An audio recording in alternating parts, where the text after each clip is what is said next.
Hello viewers, welcome to Deeps Mathematics 23. So இந்த வீடியோவில் நம்மளோட குரூப் 4 அண்ட் குரூப் 2 புது சிலபஸ் படி தமிழ் இருக்குது இல்லைங்களா, அதில் யூனிட் 3க்கான ஃபஸ்ட் பாயிண்ட் கம்ப்ளீட்டாக நம்ம இந்த ஒரே வீடியோவில் நம்ம படிச்சிடலாம். ஓகேங்களா? ஸோ யூனிட்டோட பேர் வந்து என்னதுங்க, யூனிட் 3யோட பேர் வந்து எழுதும் திறன். ஸோ இதில் ஃபர்ஸ்ட் பாயிண்டில் நமக்கு என்ன கொடுத்துருப்பாங்க அப்படின்னா, சொற்களை ஒழுங்குபடுத்தி சொற்றொடர் அமைத்தல் அப்படிங்கிற டாபிக் வந்து ஃபஸ்ட் எடுத்தோன்னே இருக்கும் இல்லைங்களா. ஸோ அப்படின்னா என்னதுங்க, சொற்களை ஒழுங்குபடுத்தி சொற்றொடர் அமைத்தல் அப்படின்னா ஒரு சென்டென்ஸ் இருக்கும், அந்த சென்டென்ஸில் வார்த்தைகளை களைச்சி போட்டு கொடுத்துருப்பாங்க. அந்த வார்த்தைகளை நம்ம அரேஞ்ச் பண்ணி கரெக்டாக ஒரு சென்டென்ஸ் வந்து ஃப்ரேம் பண்ணுறது தான் சொற்களை ஒழுங்குபடுத்தி சொற்றொடர் அமைத்தல். ஓகேங்களா? ஸோ ஸ்கூல் புக்கில் எங்கெங்கே இருக்குங்கிறத நம்ம தெரிஞ்சுக்கலாம். ஓகேங்களா? இப்போ 6ஆம் வகுப்பில் வந்து நம்ம பார்க்க போகிறோம். ஸோ இந்த 2 கொஷினுமே நமக்கு நீங்கள் ப்ரீவியஸாக கொஷின்ஸ் எடுத்து பார்த்தீங்கன்னா அவ்வளோ தடவை ரிப்பீட் ஆன கொஷின்ஸ். ஓகேங்களா? ஸோ இப்போ முளையிலே விளையும் தெரியும் பையன்னு சொல்லிட்டு நமக்கு சென்டென்ஸை களைச்சி போட்டு கொடுத்துருக்காங்களா, அப்போ இதை அரேஞ்ச் பண்ணி எழுதலாம். சரிங்களா? விளையும் பயிர் முளையிலே தெரியும், அவ்வளோதான். ஓகேங்களா? இந்த மாதிரி கரெக்டாக வந்து சென்டென்ஸ் ஃப்ரேம் ஆன ஆப்ஷன் வந்து கொடுத்துருப்பாங்க. ABCDன்னு சொல்லிட்டு இதே மாதிரி களைச்சி போட்டு கொடுத்துருப்பாங்க. ஏதாவது ஒரே ஒரு ஆப்ஷனில் மட்டும் இது கரெக்டாக சென்டென்ஸாக ஃப்ரேம் ஆகிருக்கும். அதை மட்டும் நம்ம என்ன பண்ணணும், கரெக்டாக வந்து பிக் பண்ணி எடுத்து ஷேட் பண்ணணும் OMRல. ஓகேங்களா? அடுத்து பாருங்கள், ஆக்குவோம் இல்லாமை கல்லாமையின்னு இருக்கு. சரிங்களா? அப்போது கல்லாமையை இல்லாமை ஆக்குவோம்ங்கிறதான் சரியான சொற்றொடர். சரிங்களா? இந்த 2 கொஷினுமே அவ்வளோ தடவை ரிப்பீட் ஆனது. கண்டிப்பாக புக்கில் என்ன பண்ணணும், மார்க் பண்ணி வச்சு படிங்க. இதுவுமே வந்து பார்த்திங்கன்னா அவ்வளோ ரிப்பீட்டட். ஸோ எக்ஸாமில் எப்படி கேட்பாங்களோ எக்ஸாக்டாக அதே மாதிரி கொடுத்துருக்காங்க.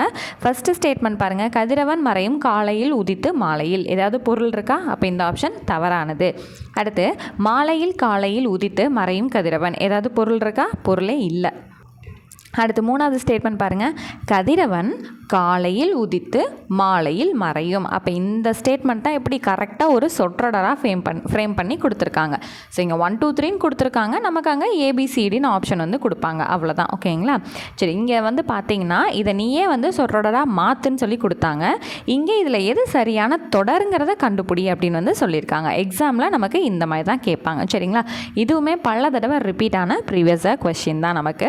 ஓகேங்களா? சரி, அடுத்தது வந்து பாருங்களேன், இங்கே இது எல்லாமே நமக்கு ப்ரீவியஸாக கொஷினில் ப்ளேஸ் ஆகிருக்கு. ஆனால் ரிப்பீட்டடாக வந்ததுன்னு பார்த்தீங்கன்னா இந்த கொஷின். ஓகேங்களா? மற்றபடி எல்லாமே வந்து வந்திருக்கு, பட் ரொம்ப தடவை ரிப்பீட் ஆனதுங்கிறது இந்த 2வது கொஷின் தான். சரிங்க, இப்போ வந்து இங்கே பாருங்கள், வட்டெழுத்து எனப்படும் தமிழ் கோடுகளால் அமைந்த எழுத்துன்னு சொல்லிட்டு களைச்சி போட்டு கொடுத்துருக்காங்களா. சரி, இப்போ இதை எப்படி வந்து கரெக்டாக ஃப்ரேம் பண்ணுறதுன்னு பார்ப்போமா. வளைந்த கோடுகளால் அமைந்த தமிழ் எழுத்து வட்டெழுத்து எனப்படும். இப்போ வாசிச்சு பாருங்கள், வளைந்த கோடுகளால் அமைந்த தமிழ் எழுத்து வட்டெழுத்து எனப்படும். இப்போ கரெக்டாக வருதுங்களா? சரி, ஓகே. அடுத்து செகண்ட் கொஸ்டின் பாருங்கள், உலகம் தமிழ் மொழி வாழட்டும் உள்ளவரையிலும். ஸோ இது என்ன அப்படின்னு வந்து பார்த்தீங்கன்னா, உலகம் உள்ள வரையிலும் தமிழ் மொழி வாழட்டும், உலகம் உள்ள வரையிலும் தமிழ் மொழி வாழட்டும், அவ்வளோதான். அடுத்தது வென்றதை பரணி பகைவரை ஆகும் பாடும் இலக்கியம் அப்படின்னு சொல்லிட்டு களைச்சி போட்டு கொடுத்துருக்காங்களா. பகைவரை வென்றதை பாடும் இலக்கியம் பரணி ஆகும், அவ்வளோதான். பகைவரை வென்றதை பாடும் இலக்கியம் பரணி ஆகும், அவ்வளோதான். அடுத்தது கழுத்து பிறக்கும் இடம் உயிரெழுத்து ஆகும், உயிரெழுத்து பிறக்கும் இடம் கழுத்து ஆகும், அவ்வளோதான். சரிங்களா? அடுத்தது ஏகலை கலையை அம்பு விடும் தமிழ் என்றது. சரி, இது வந்து என்னென்னா தமிழ் அப்படிங்கிறது தமிழ் கலையை தமிழ் வந்து என்ன சொல்லுது அப்படிங்கிற மாதிரி தான் தமிழ் வந்து ஃபஸ்ட் வைக்கிறோம். தமிழ் அம்பு விடும் கலையை ஏகலை என்றது. ஸோ தமிழ் வந்து என்ன சொல்லுது, அம்பு விடும் கலையை ஏகலைன்னு சொல்லுது அப்படின்னு வந்து சொல்லுது. ஸோ ஒன்று இந்த மாதிரி நமக்கு வரலாம், இல்லை அப்படின்னா அம்பு விடும் கலையை ஏகலை என்றது தமிழ் அப்படின்னும் வரலாம். சரிங்களா? ஸோ வந்து அங்கே ஆப்ஷனில் எப்படி இருக்கோ, எது கரெக்டாக வந்து வந்திருக்கோ அதை மாதிரி நம்ம வந்து பிக் பண்ணிக்கணும், அவ்வளோதான். ஓகேங்களா? சரி, அடுத்து வந்தீங்க அப்படின்னா பழைய சமச்சீரில், ஓகேங்களா, 9ஆம் வகுப்பில் பழைய சமச்சீரில் இருக்கக்கூடியது. சரியா? ஞாயிறு உதிக்கின்ற திசைக்கு கிழக்கு பெயர் கிழக்கு. அதாவது சூரியன் உதிக்கின்ற திசைக்கு பெயர் கிழக்கு, அவ்வளோதான். ஞாயிறு உதிக்கின்ற திசைக்கு பெயர் கிழக்கு, அவ்வளோதான். ஓகேங்களா? சரி, அடுத்தது பிறப்பிடம் துன்பத்துக்கும் சோம்பலே தீமைக்கும் இருக்கா. சரி, தீமைக்கும் துன்பத்துக்கும் பிறப்பிடம் சோம்பலே. ஓகேங்களா, சோம்பலாக இருக்கா தான் எல்லாத்துக்குமே காரணம் அப்படிங்கிறது. சரியா. அடுத்தது பொன் செய்யும் மருந்து மனமே என்ற போதும். அதாவது போதும் என்ற மனமே பொன் செய்யும் மருந்து. அவ்வளோதான். ஓகேங்களா, முடிஞ்சு. நமக்கு இந்த மாதிரி சொற்களை ஒழுங்குபடுத்தி சொற்றொடர் அமைத்தல்ங்கிறது புக்கில் மொத்தமே நமக்கு இவ்வளோ தான் இருக்குது. ஓகேங்களா. ஸோ அதுலேயே எந்தெந்த கொஷின்ஸ் ரிப்பீட்டடாக வந்திருக்குங்கிறதையும் உங்களுக்கு நான் சொல்லிட்டேன். நீங்கள் எந்த கொஷின் எடுத்தாலுமே நான் ஆரம்பத்தில் காமிச்சேன் பார்த்தீங்களா, ஒரு 3 கொஷின், அதுதான் கம்ப்ளீட்டாக ரிப்பீட்டடாகவே இருக்கும். சரிங்களா. அடுத்தது தொடர் வகைகள், அதாவது செய்வினை, செயற்பாட்டு வினை, தன்வினை, பிறவினை, இந்த மாதிரி விஷயங்கள்லாம் கொடுத்துருப்பாங்க. அதுக்கப்புறம் பிற தொடர்கள். ஸோ பிற தொடர்கள்ங்கிறது சிலபஸில் மென்ஷன் பண்ணியிருக்க மாட்டாங்க. பட் இருந்தாலும் தொடர் வகைகள்னு வந்துட்டனால இந்த செய்தி தொடர், விளைவு தொடர், உணர்ச்சி தொடர், அந்த மாதிரி விஷயங்கள். அதுக்கப்புறம் தொடர் வகைகளில் ஒரு 3 வகைப்படும் அப்படின்னு சொல்லிட்டு நிறைய விஷயங்கள் இருக்கும். தொகைநிலை, தொகாநிலைன்னு சொல்லிட்டு 6 வகை 9 வகை நிறையா இருக்கும். அது எல்லாத்தையுமே நம்ம இந்த ஒரே டாப்பிக்கில் பார்த்துடலாம். ஸோ சிலபஸில் அவங்க செய்வினை, செயற்பாட்டு வினை, தன்வினை, பிறவினை தானே கொடுத்துருக்காங்க. அப்போ தொடர் வகைனா அது மட்டும் தானே அப்படின்னு சொல்லிட்டு நம்ம ஈஸியாக விட்டுறக்கூடாது. சரிங்களா. ஸோ அதுக்கு அண்டர் பேசிஸில் நமக்கு என்னென்ன வருங்கிற எல்லாமே உங்களுக்கு இந்த ஒரு கிளாஸில் நான் சொல்லி கொடுத்துட்றேன். வித் ஈஸியாகவும் நம்ம படிச்சிடலாம். சரிங்களா. இப்போ ஃபஸ்ட்டு எடுத்த உடனே 9ஆம் வகுப்பு புது சமச்சீர் புத்தகத்தில் இருக்க தொடர் இலக்கணம் அப்படிங்கிற விஷயத்த நம்ம படிக்கலாம். சரிங்களா. இப்போது ஜென்ரலாக தொடர் அப்படிங்கிறது பார்த்திங்கன்னா 3 தான் இருக்கும். 3 தான் பிரிக்கலாம். என்னென்னா, ஒன்று எழுவாய், இன்னொன்று பயனிலை, இன்னொன்று செயபடு பொருள்னு சொல்லிட்டு ஒன்று இருக்கும். சரிங்களா. இப்போ எழுவாய் அப்படின்னா பெயர் சொல் இருக்கும் இல்லைங்களா, அந்த பெயர் சொல்லை குறிக்கக்கூடியதான் என்னது, எழுவாய். ஒரு தொடரில் வினை சொல் இருக்கும் இல்லைங்களா, அந்த வினை சொல்லை குறிக்கக்கூடியதான் பயனிலை. ஓகேங்களா. அவ்வளோதான். இந்த 2 வித்தியாசத்தை மட்டும் இந்த இடத்துல தெரிஞ்சுக்கோங்க. ஒரு தொடரில் பெயர் சொல்லை குறிக்குது அப்படின்னா அது எழுவாய். சரிங்களா. அடுத்து வினை சொல்ல குறிக்குது அப்படின்னா என்னது, பயனிலை. பெயர் சொல்லலாம் நமக்கே தெரியும் இல்லைங்களா, ஒன்று ஒரு பொருட்பெயராக இருக்கலாம், இல்லை இடப்பெயராக இருக்கலாம், காலப்பெயராக இருக்கலாம், பண்பு பெயராக இருக்கலாம், தொழிற்பெயராக இருக்கலாம், இல்லை சினை பெயராக இருக்கலாம். இந்த மாதிரி பெயர் சொல்ல குறிக்கக்கூடியதாக வந்துச்சு அப்படின்னா அது எழுவாய். ஒரு வினை சொல், ஏதோ ஒரு செயலை செஞ்சுருக்கோம், அந்த வினையை குறிக்கக்கூடியதாக பயனிலை. ஓகேங்களா. இந்த 2 பேசிக்கான திங்கை இங்கே நம்ம தெரிஞ்சுக்கலாம். அடுத்தது செயபடு பொருள்னு சொன்னேன் இல்லைங்களா, அந்த செயபடு பொருள் என்னென்னா, அந்த எழுவாய் ஒரு வேலையை செஞ்சுருக்கோம் இல்லைங்களா, அந்த வேலையோட மூலதனம் அது என்னவோ அதுதான் என்னது, செயபடு பொருள். இப்போ இங்கே பார்த்தீங்க அப்படின்னா மீனா அப்படிங்கிறது என்னதுங்க, பெயர் சொல். அப்போ அது என்னது, எழுவாய். சரி, இப்போது சூடினால் அப்படிங்கிறது ஒரு வேலையை குறிக்குது இல்லையா. அப்போ அந்த வேலை வினை அப்படிங்கிறது என்னது, பயனிலை. சரி, கனகாம்பரத்தை, அப்போ மீனா சூடினால், எதை சூடினால், அப்போ மீனா செஞ்சது என்னது, அந்த கனகாம்பரத்தை சூடினால் வருது இல்லையா. அப்போ அது என்னது, எழுவாயோட தொடர்புடையது என்னது, செயபடு பொருள். அப்போ அந்த கனகாம்பரம் அப்படிங்கிறது தான் என்னது, செயபடு பொருள். ரொம்பவே சிம்பிளான விஷயம். பின்னாடி இதுக்காக நிறையா பிரித்து பார்க்குற மாதிரி எக்ஸாம்பிள்ஸ் இருக்கும். அதை நம்ம பார்க்கும்போது இன்னும் உங்களுக்கு கிளியர் ஆகிடும். சரிங்களா. சரி, அடுத்து வந்தீங்க அப்படின்னா இப்போ பாருங்களேன், தோன்றா எழுவாய் அப்படிங்கிற ஒரு விஷயத்தை பற்றி நம்ம பார்க்க போகிறோம். ஓகேவா. இப்போ தோன்றா எழுவாய்னா என்னென்னா, அந்த இடத்துல எழுவாய் இல்லை, ஆனால் நம்மளால் புரிஞ்சுக்க முடியும். அதுதான் என்னது, தோன்றா எழுவாய். இப்போ படித்தாய், படித்தாய்ங்கிறது யாரை சொல்ல முடியும், நான் படித்தாய்ன்னு வருமா, அது தவறான வாக்கியம். நீ படித்தாய் அப்படிங்கிறதான் சொல்ல முடியும். நமக்கு முன்னாடி இருக்கிறவங்கள தான் நம்ம படித்தாய் அப்படின்னு சொல்ல முடியும். அதுவும் சிங்குலராக மட்டும்தான் சொல்ல முடியும். ஓகேவா. அப்போ என்ன வரணும், கண்டிப்பாக இங்கே நீயா மட்டும்தான் இருக்கும். வேறு எந்த வார்த்தையை போட்டாலும் செட் ஆகாது. அப்போது நீ அப்படிங்கிறது என்னதுங்க, அந்த இடத்துல ஒரு எழுவாய் தான் இல்லையா. அப்போது அந்த நீ அப்படிங்கிறது மறைஞ்சு தான் வந்திருக்கு, டைரெக்டாக வரல. ஆனால் படித்தாய்ங்கிறது வரும்போதே நம்ம நீங்கிறத புரிஞ்சுக்க முடியுது, வெளிப்படையாக இல்லைனாலும் புரிஞ்சுக்க முடியுது. அப்போ அதுதான் என்னது, தோன்றா எழுவாய். அவ்வளோதான். ஓகேங்களா. அடுத்தது வினை பயனிலை, பெயர் பயனிலைன்னு 2 விஷயம் இருக்குங்க. இப்போ நான் வந்தேன் அப்படிங்கிறதுல ஒரு செயலை குறிக்கக்கூடியதான் பயனிலைன்னு நமக்கு தெரியும். அப்போ இங்கே வந்தேன் அப்படின்னு சொல்லிட்டு ஒரு பயனிலையை கொண்டு அது முடிஞ்சிருக்கு. அந்த பயனிலை என்னவா இருக்குது, ஒரு வினை. அப்போ அது வினை பயனிலையாக இருக்குது. இங்கே சொன்னவள் கலா, சொன்னதுங்கிறதான் ஒரு செயல்ங்கிறது நமக்கு தெரியும். ஆனால் முடிஞ்சிருக்கிறது ஒரு பெயர் சொல்ல கொண்டு முடிஞ்சிருக்கனால அது பெயர் பயனிலை. ஓகேங்களா. பயனிலைக்கு பின்னாடி பெயர் இருக்கனால இது என்னது, பெயர் பயனிலை. அவ்வளோதான். ரொம்ப சிம்பிள். இதெல்லாம் நமக்கு ஆக்சுவலாக இந்த மாதிரி கொஸ்டின்ஸ் வராது. பட் பேசிக்கான விஷயங்கள் நம்ம தெரிஞ்சுக்கணும் இல்லைங்களா, அதுக்காக தான். இப்போ அடுத்தது விளையாடுபவன் யார் அப்படின்னா விளையாடுறது தான் ஒரு செயல், வினை. அது வந்து என்னது, பயனிலையாக இருக்கும். அதுக்கு பின்னாடி கொஷின் மார்க்கோட இங்கே யார் அப்படிங்கிறது முடிஞ்சிருக்கனால இது வினா பயனிலை. ஓகேங்களா, அங்கே வந்து பெயரை கொண்டு முடிஞ்சனால இது பெயர் பயனிலை, இது வினா சொல்ல கொண்டு முடிஞ்சனால வினா பயனிலை. ஓகேங்களா, இங்கே முடிஞ்சதே வந்து வினை சொல்ல கொண்டு முடிஞ்சனால இது வினை பயனிலை. அவ்வளோதான், டிஃப்ரென்ஸ் புரியுதுங்களா? சரி, அடுத்து வந்தீங்க அப்படின்னா பெயர் அடை வினை அடைன்னு சொல்லிட்டு 2 விஷயம். பெயர் அடை அப்படின்னா என்னன்னு பார்த்தீங்கன்னா, நூல் அப்படிங்கிறது என்னதுங்க, ஒரு பெயர் சொல். அது வந்து ஒரு நல்ல நூலுங்க அப்படின்னு சொல்லிட்டு அதோட குணத்தையும் சேர்த்து நம்ம சொல்கிறனால அந்த நூலுக்கு ஒரு அடைமொழி வர நம்ம கொடுக்குறோம். ஓகேங்களா, அது ஒரு நல்ல நூல் அப்படின்னு சொல்கிறனால அது என்னது, பெயர் அடை. சரிங்களா, இப்போது ஒருத்தன் வந்து வரான், அவன் எப்படி வரான் அப்படிங்கிற விஷயத்தையும் நம்ம சேர்த்து சொல்கிறோம். அந்த குணமும் இருக்கு இல்லைங்களா, அவன் மெல்ல வந்தானா, வேகமாக வந்தானா, அந்த மாதிரி விஷயங்களையும் நம்ம சேர்த்து சொல்கிறோம் இல்லைங்களா, அந்த பயனிலைக்கு அடையா வருது. அப்போ அந்த வினைச்சொல் வந்து வரனால அது என்னது, அதாவது அந்த வினைக்கு அடையா வந்து வரனால இது வினையடை. அவன் மெல்ல வந்தான், சீக்கிரமாக வந்தான், அது ஒரு நல்ல நூல், அது ஒரு மோசமான நூல், அந்த மாதிரி வந்து அந்த விஷயத்த கொஞ்சம் நல்லா வந்து அதுக்கு அடையாகி வரனால அது என்னதுங்க, இது பெயரடை. பெயருக்கு அடையாக வரனால இது பெயரடை.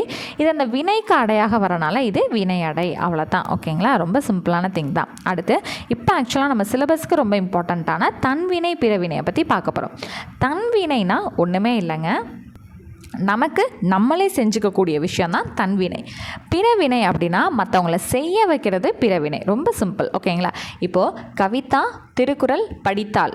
ஓகேவா, இப்போ நான் தான் கவிதானா, எனக்கு அது தேவை, நானே அந்த வேலையை நான் செஞ்சுக்கிறேன், அப்போ அது தன்வினை. ஓகேங்களா, கவிதா திருக்குறளை படிக்க வைத்தாள் அப்படின்னா மற்றவங்கள அந்த வேலையை நம்ம செய்ய வைக்கிறோம். கவிதா நான் வந்து மற்றவங்கள படிக்க வச்சேன், அப்போ அது என்னது, பிறவினை. ரொம்ப சிம்பிள். ஓகேவா, இப்போ பந்து உருண்டது, பந்து அதுவாக உருண்டுருச்சு, அது தன்வினை.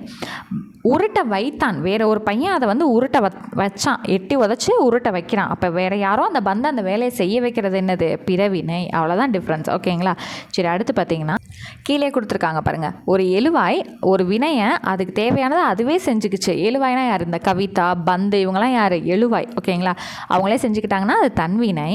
எழுவாய் ஒரு வினையை செய்ய வைத்தால், யாரோ ஒரு எழுவாய் மற்றவங்கள வந்து செய்ய வச்சதுன்னா அது என்னது, பிறவினை. அவ்வளோதான். ஓகேவா, சரி, அடுத்தது வந்தீங்க அப்படின்னா தன்வினைக்கான எக்ஸாம்பிள்ஸ் வந்து இருக்குது. அவன் திருந்தினான் அப்படிங்கிறது என்னது, தன்வினை. அவர்கள் நன்றாக படித்தனர், அவங்களுக்கு தேவை, அவங்க பண்ணிக்கிட்டாங்க, அது என்னது, தன்வினை. பிறவினை. இந்த அவன் திருந்தினான் அப்படிங்கிறத பிறவினையாக மாற்றணும்னா அவனை திருந்தச் செய்தான். அவர்கள் நன்றாக படித்தனர் அப்படின்னா அவர்களை நன்றாக படிக்க வைத்தனர் அப்படின்னு வந்திருந்துச்சுன்னா என்னது, பிறவினை. சரியா, இப்போ அடுத்த எக்ஸாம்பிள் வந்து பாருங்கள், தந்தை மகனை நன்றாக படிக்க வைத்தார். ஓகேங்களா, தந்தை தான் என்ன பண்ணியிருக்காரு, படிக்க வச்சிருக்காரு, அப்போ அது என்னது, பிறவினை. பள்ளிக்கு புத்தகங்கள் வருவித்தார். வந்தன அப்படின்னா அது தன்வினையாக இருந்திருக்கும். வருவித்தார், வர வச்சார் ஒருத்தவர் அப்படிங்கிறனால இது பிறவினை. ஓகேங்களா, இங்கே இருக்கக்கூடிய எல்லாமே ரிப்பீட்டடான ப்ரீவியஸாக கொஷின்ஸ். அதுலேயும் இந்த அவன் திருந்தினான் இருக்குது பார்த்தீங்களா, இதுவும் அவனை திருந்த செய்தான் அப்படிங்கிறதும் ரொம்ப அட்மோஸ்ட் ரிப்பீட்டட் கொஷின்ஸ். ஓகேங்களா, சரிங்க. அடுத்தது இப்போ தன்வினைனா என்ன, பிறவினைனா என்னன்னு தெரிஞ்சுக்கிட்டோம். இப்போ செய்வினை செயப்பாட்டு வினையும் நம்ம தெரிஞ்சுக்கணும் இல்லைங்களா. சரி, இப்போ இந்த பாக்ஸில் இருக்கக்கூடியது ஒரு ரிப்பீட்டட் கொஷினுங்க. கூற்று 1 கூற்று 2ன்னு சொல்லிட்டு ஒரு தடவை குரூப் 4ல் வந்து கேட்டாங்க. செய்பவரை முதன்மைப்படுத்தும் வினை செய்வினை அப்படிங்கிறது கூற்று 1லையும், செயல்படு பொருளை முதன்மைப்படுத்தும் வினை செயப்பாட்டு வினை அப்படிங்கிறதையும் கூற்று 2லையும் கொடுத்து எது சரி தவறுன்னு கேட்டிருந்தாங்க. ஓகேங்களா, ஸோ வந்து மார்க் பண்ணி வச்சுக்கோங்க. சரிங்க, இப்போது செய்வினைனா என்ன, செயற்பாட்டு வினைனா என்னங்கிறத கரெக்டாக வந்து சிம்பிளாக அந்த பாக்ஸில் வந்து கொடுத்துருப்பாங்க. இப்போது கவிதா திருக்குறளை படித்தாள். ஓகேங்களா, என்னதுங்க, கவிதா திருக்குறளை ஷார்ட்டாக மட்டும் எழுதுகிறேன், படித்தாள். ஓகேங்களா, சரி, இப்போது கவிதா தான் அந்த முதன்மையான பொருள். ஓகேங்களா, அந்த எழுவாய் தான் இந்த வேலையை செஞ்சிச்சு அப்படின்னு வந்து ஃபஸ்ட்டு கொடுத்துருந்தாங்கன்னா, எழுவாய் ஃபஸ்ட்டு வந்துச்சுன்னா அது செய்வினை. சரியா, யார் ஃபஸ்ட்டு வந்திருக்கணும், எழுவாய் ஃபஸ்ட்டு வந்துச்சுன்னா அது செய்வினை. ஓகேவா, இப்போது கவிதா வந்து என்ன படித்தாங்க, திருக்குறள் படித்தாங்களா, திருக்குறளை கவிதா படித்தாள். சிம்பிளாக இங்கே முடிச்சிடறேன், படின்ட்டு. சரி, அப்போது எழுவாய் பின்னாடி போயிடுச்சு, எழுவாய் செஞ்ச வேலை முன்னாடி வந்துருச்சு. ஓகேவா, அந்த மாதிரி எழுவாய் செஞ்ச வேலை முன்னாடி வந்துருச்சுன்னா அது என்னது, செயற்பாட்டு வினை. அந்த எழுவாய் ஃபஸ்ட்டு வந்துச்சு அப்படின்னா, எழுவாய் ஃபஸ்ட்டு இருந்துச்சுன்னா செய்வினை. அந்த எழுவாய் எந்த வேலையை செஞ்சிச்சோ அது ஃபஸ்ட்டு வந்துச்சுன்னா செயல்படு பொருள், அவ்வளோ செயற்பாட்டு வினை. ஓகேவா, ரொம்ப சிம்பிள். தன்வினைனா என்ன சொல்லி கொடுத்தேன்? எழுவாய் அதோட வேலையை அதுவே செஞ்சுக்கிச்சுன்னா தன்வினை. ஒரு எழுவாய் மற்றவங்கள வேலை செய்ய வச்சுச்சுன்னா பிறவினை. எழுவாய் ஃபஸ்ட்டு வந்துச்சுன்னா செய்வினை. எழுவாய் செஞ்ச வேலை ஃபஸ்ட்டு வந்துச்சுன்னா செயற்பாட்டு வினை. ரொம்ப சிம்பிள். ஓகேங்களா, இப்போ உங்களுக்கு கிளியர் ஆகிருக்கும்னு நினைக்கிறேன். ஸோ இந்த இடத்துல ஒரு ப்ரீவியஸாக கொஷின் இருக்குங்க. படு என்பதை போல் உன் பெரு அப்படிங்கிறதும் துணை வினைகள். ஸோ இந்த இடத்துல டேஷ் வந்து கொடுத்துருந்தாங்க. ஓகேங்களா, இப்போ படு என்பதை போல் டேஷ் முதலான துணை வினைகள் செயற்பாட்டு வினைகள் அப்படிங்கிறது கொடுத்துருந்தாங்க. உன் பெரு அப்படிங்கிறது ஆப்ஷனில் வந்து அமைஞ்சிருந்துச்சு. இதுவுமே வந்து ஒரு குரூப் 4க்கான கொஷின் தான். சரிங்களா, சரி இப்போ வந்து பாருங்களேன். ஸோ இப்போ அப்துல் நேற்று வந்தான் அப்படிங்கிறது என்னது? அப்துல் நேற்று அவனாக தான் வந்தான், அது என்னது? தன்வினை. அப்துல் நேற்று வருவித்தான், யாரோ வர சொன்னனால வந்திருக்கான், அப்போ அது என்னது? பிறவினை. கவிதா உரை படித்தாள். கவிதா அந்த எழுவாய் ஃபஸ்ட்டு வந்துருச்சு. ஸோ இது செய்வினை. உரை யாரால் படிக்கப்பட்டுச்சு? கவிதாவால். அப்போ அந்த அவங்க செஞ்ச வேலை ஃபஸ்ட்டு வந்துருச்சு, கவிதா வந்து பின்னாடி போயிடுச்சு, அப்போ இது என்னது? செயற்பாட்டு வினை. அவ்வளோதான். இந்த 4 கொஷினுக்குமே உங்களுக்கு பொருள் புரிஞ்சிருச்சா? அவ்வளோதாங்க. இப்போ அடுத்து வரக்கூடிய இந்த செய்தி தொடர், உணர்ச்சி தொடர், வினா தொடர், கட்டளை தொடர், இது எல்லாமே என்ன விஷயங்கிற டீட்டெயில் தெரிஞ்சுக்கிட்டு அந்த இடத்துல நம்ம பார்க்கலாம். ஓகேங்களா, இப்போ இதிலே வந்து இந்த அப்துல் நேற்று வந்தான், அப்துல் நேற்று வருவித்தான், கவிதா உரை படித்தால், உரை கவிதாவால் படிக்கப்பட்டது, இது எல்லாமே அவ்வளோ ரிப்பீட்டடான ப்ரீவியஸ் கொஷின்ஸ். ஏன்னா புக்கில் நமக்கு வேறு நிறையாலாம் கிடையாதுங்க. இந்த ஒரு இடம்னா இந்த ஒரு இடம் தான். ஓகேங்களா, அதனால் இது எல்லாமே நமக்கு அவ்வளோ தடவை ரிப்பீட்டடான கொஷின்ஸ். ஸோ இங்கே வந்து பார்த்திங்கன்னா பகுபத உறுப்பு இலக்கணம்னா 6 உறுப்பு இருக்குது. அது என்னென்னங்கிறது தான் ஜென்ரலாக நம்ம சின்ன வயசுலேருந்து படிச்சுட்டு இருக்கதான். பகுதி, விகுதி, இடைநிலை, சந்தி, சாரியை, விகாரம், இதெல்லாம் ஜஸ்ட் வந்து தெரிஞ்சுக்கோங்க, மெமரிலாம் பண்ண வேணாம். ஓகேங்களா, சரி இப்போ அடுத்து வந்து நமக்கு தேவையானது இந்த 9th இருக்கிறது பாருங்களேன். ஸோ ஃபர்ஸ்ட் கொஷின், பதவியை விட்டு நீக்கினான் இருக்கா? இதை தன்வினையாக மாற்றணும்னா பதவியை விட்டு நீக்குவித்தான் அப்படின்னு வந்து வரணும். என்னதுங்க? நீக்குவித்தான். அடுத்தது இந்த கொஷின் வந்து ப்ரீவியஸ் கொஷின். ஓகேங்களா, ரிப்பீட்டடான ப்ரீவியஸ் கொஷின்.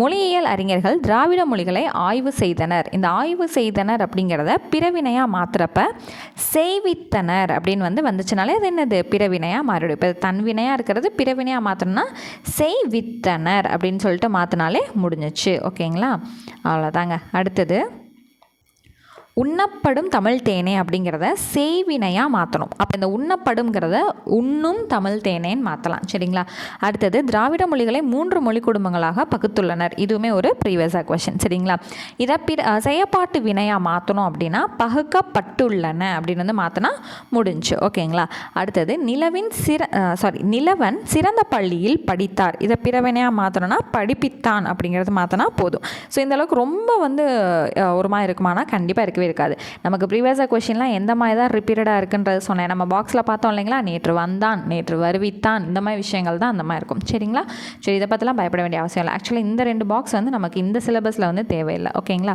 சரி அடுத்து வந்தோன்னா பழைய சிலபஸில் செய்வினை செயற்பாட்டு வினை வந்து ஸ்டார்ட் ஆயிருக்கு. ஸோ செய்வினைனா என்ன சொல்லி கொடுத்தேன்? எழுவாயை முதன்மைப்படுத்தி வந்துச்சுன்னா அது செய்வினை.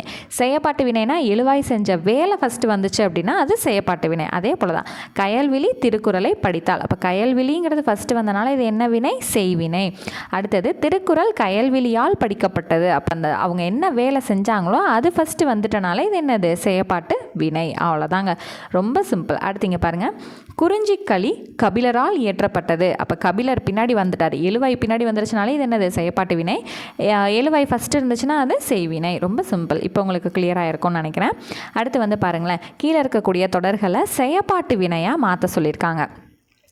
அப்போது செயற்பாட்டு வினைனா என்ன அர்த்தம்? எழுவாயை தூக்கி பின்னாடி போடணும்னு அர்த்தம். கலையரசி துணியை தைத்தாள் அப்படின்னா துணி கலையரசியால் தைக்கப்பட்டது. அவ்வளோதான். ஓகேங்களா, அடுத்து ஆசிரியர் பாடத்தை நடத்தினார்னா பாடம் ஆசிரியரால் நடத்தப்பட்டது. அவ்வளோதான். அடுத்து பூங்குழலி உணவை சமைத்தாள்னா உணவு பூங்குழியால் சமைக்கப்பட்டது. அவ்வளோதான். ஓகேங்களா, அடுத்து என்ன சொல்லியிருக்காங்கன்னா இந்த 3யுமே செய்வினையாக மாற்ற சொல்லியிருக்காங்க. அப்போ எழுவாயை ஃபஸ்ட்டு வந்து போடுங்க அப்படின்னு சொல்லியிருக்காங்க. இங்கே பாருங்கள், ஓவியம் மாறனால் வரையப்பட்டதுன்னா மாறன் ஓவியத்தை வரைந்தான். அடுத்து மாலை மல்லிகாவினால் தொடுக்கப்பட்டதுன்னா மல்லிகா மாலையை தொடுத்தாள். பாரி கபிலரால் போற்றப்பட்டார்னா கபிலர் பாரியை போற்றினார். அவ்வளோதான், முடிஞ்சுதா? சரி அடுத்து வந்தோன்னா இந்த தொடர் வகைகள்லேயே இந்த செய்தி தொடர், வினா தொடர், விளைவு தொடர், உணர்ச்சி தொடர் இதெல்லாம் வந்து நம்ம தெரிஞ்சுக்கணும்னு வந்து சொல்லியிருந்தேன் இல்லைங்களா. ஸோ அந்த ஃபஸ்ட்டு 9th ஸ்டாண்டர்ட் புது சமச்சீர்லேயே வந்து ஒரு சின்ன அந்த பாக்ஸ்லேயே வந்து இந்த செய்தி தொடர், விளைவு தொடர்லாம் பின்னாடி பார்த்துட்டு நம்ம இதெல்லாம் ப்ராக்டிஸ் பண்ணிக்கலாம்னு சொல்லியிருந்தேன் இல்லைங்களா. அதுதான் இது.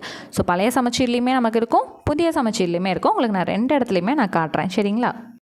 இது வந்து பார்த்திங்கன்னா பழைய சமச்சீர் 8ஆம் வகுப்பு. இப்போ செய்தி தொடர்னால் ஒன்றும் இல்லைங்க, ஒருத்தர் ஒரு விஷயத்தை ஜஸ்ட் வந்து கன்வே பண்ணுறது. இப்போ முயற்சி திருவினையாக்கும் என்பது ஆன்றொரு மொழி அவங்க அப்படின்னு சொன்னாங்கப்பா அப்படின்னு சொல்லிட்டு சும்மா கன்வே பண்ணக்கூடியது என்னது செய்தி தொடர். ஓகேவா. வினா தொடர்னால் கேள்வி கேட்குறது. ஒரு கொஷின் மார்க் வந்துருச்சுனாலே அது என்னது தான், வினா தொடர் தான். விளைவு தொடர் அப்படிங்கிறது என்னென்ன பொருட்களில் வரும் அப்படின்னு பார்த்திங்கன்னா, ஒருத்தரை வாழ்த்துறது, ஒருத்தர்கிட்ட வந்து ப்ளீஸிங்காக வேண்டுதலாக கேட்குறது, ஒருத்தரை கட்டளையிடுறது, ஒருத்தரை திட்டுறது, வைதல், இந்த மாதிரி விஷயங்கள் பொருளில் வந்து வரக்கூடியதான் என்னது விளைவு தொடர். இந்த விளைவு தொடரை இந்த மாதிரி பல வகையான உணர்ச்சிகளில் வரும். சரியா. சரி, உணர்ச்சியில் பொருள் வகையில் வரும். இப்போ நீடூழி வாழ்க, ஒருத்தவரை என்ன பண்ணுறாங்க, வாழ்த்துறாங்க. ஓகேவா. அப்போ அது என்னது விளைவு தொடர். அடுத்து உணர்ச்சி தொடர்னா அப்படியே உணர்ச்சி பொங்க பேசுகிறது. சே என்னே அருவியின் அழகு அப்படின்னு சொல்லிட்டு உணர்ச்சி மிக்க பேசுகிறது தான் என்னது உணர்ச்சி தொடர். அடுத்தது உடன்பாட்டு தொடர், எதிர்மறை தொடர்னு சொல்லிட்டு 2 விஷயம் இருக்குது. உடன்பாட்டு தொடர் அப்படின்னா இதெல்லாம் செய்தி தொடருக்குள்ளே தான் வந்து வரும். சரிங்களா. இது நமக்கு உடன்பாட்டு தொடரா எதிர்மறை தொடரா அப்படிலாம் கேட்க மாட்டாங்க. இது செய்தி தொடரா இல்லையா அப்படி தான் வரும். ஸோ அதனால் இது வந்து நமக்கு பர்டிகுலராக தேவையில்லை. நமக்கு செய்தி தொடர், வினா தொடர், விளைவு, உணர்ச்சி இது தெரிஞ்சாலே போதும். கண்ணன் பாடம் படித்தான். ஸோ இது வந்து ஒருத்தர் ஜென்ரலாக கன்வே பண்ணுற மாதிரி இருக்குது. அப்போ இது பேசிக்காக செய்தி தொடர்னு மட்டும் நம்ம சூஸ் பண்ணால் போதுமானது. கண்ணன் பாடம் படித்தலன், அவன் படிக்கலை, இது ஜஸ்ட் வந்து கன்வே பண்ணுறது. அப்போ இது என்னது செய்தி தொடர். அப்போ நமக்கு இந்த உடன்பாட்டு தொடரா எதிர்மறை தொடரா இதெல்லாம் தேவையில்லை. செய்தி தொடர் அது தெரிஞ்சுக்கிட்டால் நமக்கு போதுமானது. சரிங்களா. இப்போ அடுத்தது பாருங்களேன். ஃபஸ்ட்டு என்ன கொடுத்துருக்காங்க, தென்னை மரத்துக்கு கிளைகள் இல்லை, அது கிளை இல்லைப்பா அப்படின்ட்டு கன்வே பண்ணுறாங்க. அப்போ இது செய்தி தொடர். அடுத்தது இந்த செயலை செய்தது யார், கொஷின் மார்க் வந்துருச்சு. அப்போ இது என்னது வினா தொடர். இளமையில் கட்டளையிடுறாங்க. அப்போ கட்டளையிடக்கூடியது என்னது விளைவு தொடர். அடுத்து என்னே தமிழின் இனிமை, உணர்ச்சியாக பேசுகிறாங்க, உணர்ச்சி தொடர். சிறந்த நூல்களை அரங்கேற்றுதல் பண்டைய கால வழக்கம், இது என்னது செய்தி தொடர். அவ்வளோதாங்க, முடிஞ்சுதான். ஓகே, ரொம்ப சிம்பிளாக படித்தாச்சு. அடுத்து பாருங்களேன். இது வந்து நமக்கு ஒரு ப்ரீவியஸ் கொஷின், ரிப்பீட்டடான ப்ரீவியஸ் கொஷின். இது எங்கே இருக்குது அப்படின்னு வந்து பார்த்திங்கன்னா 10th ஸ்டாண்டர்டில் இருக்கும், மொழியை ஆள்வோமில் இருக்கும். தென்னிந்தியாவின் அடையாள சின்னமாக காங்கேய மாடுகள் போற்றப்படுகின்றன. எந்த வகையான தொடர்னா கேட்டிருக்காங்க. கொஷின் மார்க் பின்னாடி இருக்கலன்னு சொல்லிட்டு தப்பாக வினா தொடர்னு சொல்லிடக்கூடாது. எந்த வகையான தொடர்னு தான் கேட்டிருக்காங்க. ஒரு விஷயத்த சொல்கிறாங்க, அப்போ என்னது செய்தி தொடர். ஓகேங்களா. இது ஒரு ரிப்பீட்டடான ப்ரீவியஸ் கொஷின், புக்கில் மார்க் பண்ணி வச்சுக்கோங்க. அடுத்தது நம்ம ஆரம்பத்திலே படித்தோம் பார்த்தீங்களா, 9th ஸ்டாண்டர்ட் புக்லேயே நான் சொல்லி கொடுத்தேன். இது தனியாகவும் பின்னாடி வருங்க, நம்ம ப்ராக்டிஸ் பண்ணி பார்க்கலான்னு சொன்னோன்னா எழுவாய்னா என்ன, பயனிலைனா என்ன, செய்யப்படு பொருள்னா என்னன்னு சொல்லி கொடுத்தேன்னா, சரி எழுவாய்னா யாருங்க, பெயர் சொல்லை குறித்து வரக்கூடியது எழுவாய். பயனிலைனா என்னன்னு சொல்லி கொடுத்தேன், வினை சொல்ல பேஸ் பண்ணி வர்றது பயனிலை. எழுவாய் எதை செஞ்சிச்சோ அது என்னது செய்யப்படு பொருள் அப்படிங்கிறத நான் சொன்னேன்னா, சரி இப்போது அதே தான். ஒரு தொடரில் எது, யார், எவை இந்த மாதிரி கேள்விகளுக்கு பதில் அளிக்குது. இப்போ நீலன் பாடத்தை படித்தான், யார் அப்படின்ட்டு வருதா, அப்போ நீலன் அப்படிங்கிற ஆன்சர் வருது. அதுதான் என்னது எழுவாய். அவ்வளோதான். ஆனால் சிம்பிளாக நம்ம எப்படிங்க வச்சுக்கலாம், பெயர் சொல் பேஸ் பண்ணி வந்துச்சுன்னா எழுவாய், வினை சொல்ல பேஸ் பண்ணி வந்துச்சுன்னா பயனிலை, அந்த எழுவாயை சம்மந்தப்பட்டு வந்துச்சுன்னா அது என்னது செய்யப்படு பொருள். அவ்வளோதான். ஓகேங்களா. சரி, இப்போ இங்கே பாருங்களேன். இந்த தொடரில் எது எழுவாய், எது பயனிலை, எது செய்யப்படு பொருள்னு நம்ம சொல்ல போகிறோம். வீரர்கள் நாட்டை காத்தனர். ஸோ வீரர்கள்ங்கிறது யார், எழுவாய். காத்தனருங்கிறது தான் ஒரு செயல், அப்போ இது என்னது பயனிலை. அப்போது வீரர்கள் எதை காத்தாங்க, நாட்டை, அப்போ இது என்னது செய்யப்படு பொருள். வீரர்கள் எதை அப்படிங்கிறப்ப நாட்டை. ஓகேவா. அடுத்தது பொதுமக்கள் அந்நிய துணிகளை தீயிட்டு எரித்தனர். பொதுமக்கள்ங்கிறது பெயர் சொல்ல பேஸ் பண்ணது, அப்போ எழுவாய். தீயிட்டு எரித்தனருங்கிறது தான் வேலை, அப்போ பயனிலை. பொதுமக்கள் எதை தீயிட்டு எரிச்சாங்க, அப்போ பொதுமக்களுக்கு பேஸ் பண்ணது அந்த எது அப்படிங்கிறது எங்கே வருது, அந்நிய துணிகளை, அப்போ இது செய்யப்படு பொருள். ஓகேவா. அடுத்து கொற்கை துறைமுகத்திலே பாண்டியனுடைய மீன்கொடி, இது மீனக்கொடியில் மீன்கொடி சரியா பறந்தது. சரி, இப்போது இங்கே எங்கெங்கே எழுவாய் இருக்குது, கொற்கை துறைமுகத்திலேவா இல்லை பாண்டியனுடையவா, பாண்டியன்கிறதா இங்கே டைரக்ட் எழுவாய். அப்போது இவர் தான் வந்து பெயர் சொல் எழுவாயா. மீன்கொடி பறந்ததுங்கிறதா ஒரு செயல், அப்போ இது என்னது பயனிலை. அப்போது பாண்டியனோடது எங்கே அப்படின்னா கொற்கை துறைமுகத்திலே, அப்போ இது என்னது செய்யப்படு பொருள். ஓகேவா. அடுத்தது திருக்குறளை எழுதியவர் யார். சரி, எழுதுனது அப்படிங்கிறது ஒரு வேலை, அப்போ இது என்னது பயனிலை. சரியா?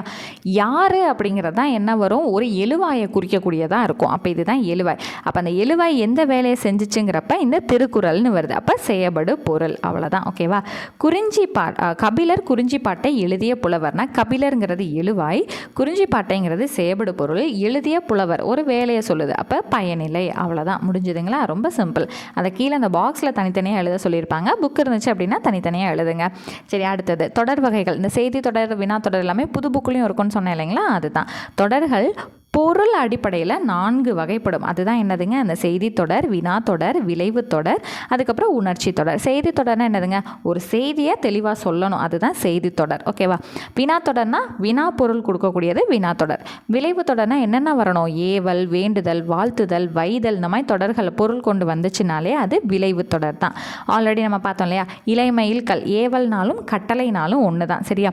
உன் திருக்குறள் நூலை தருக, ஸோ வேண்டி கேட்குறது. ஓகேவா? உளவு தொழில் வாழ்க, வாழ்த்துறது, கல்லாமை ஒளிக, வைராங்க. சரியா? அவ்வளோதான்.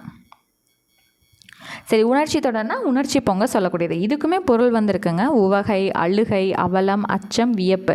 ஸோ இது ஆக்சுவலாக ஒரு ப்ரீவியஸாக கொஷின். உவகை, அழுகை, அவலம், அச்சம், வியப்பு முதலான உணர்ச்சிகளை உணர்த்தக்கூடியது எவ்வகை தொடர்ன்றது கேட்டிருக்காங்க. சரிங்களா?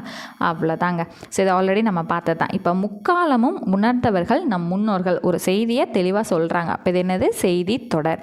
கடமையை செய், கட்டளையிடுறது, விளைவு தொடர்.